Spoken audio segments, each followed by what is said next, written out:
হিমন্তই গৰু মাংস নাখায় কিন্তু গৰু মাংসৰ পইচা খায়। আজি মুছলমান মানুহে নিজৰ খোৱা বস্তুটো খাব নোৱাৰে, হয়নে নহয়?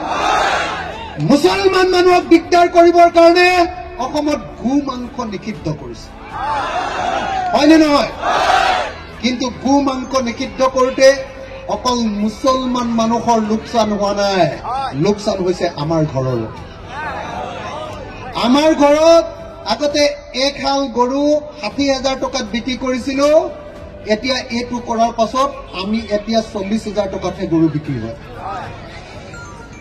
আমাৰ ২০,০০০ টকা হিমন্তই খাই পেলালে।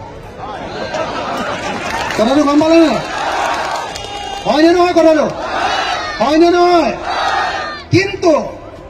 কিন্তু এই যে মই কম দামত গৰু বিক্ৰী কৰিলো, আপোনালোকে ঘোষ বা গৰু মাংস কম দামত কিনি খাবলৈ পাইছে নি? হিমন্তৰ দিনত দাম বাঢ়িছে নে কমিছে?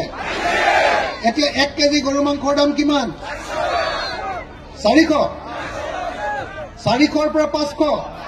৪০০ নে ৫০০? দুটা নহয়, ৫০০। হিমন্ত অহাৰ আগতে ১ কেজি গৰু মাংসৰ দাম কিমান আছিলে? কিমান? ২৫০। ২৫০ৰ পৰা ৫০০ হৈছে, তাৰমানে ২৫০ টকা বাঢ়িছে।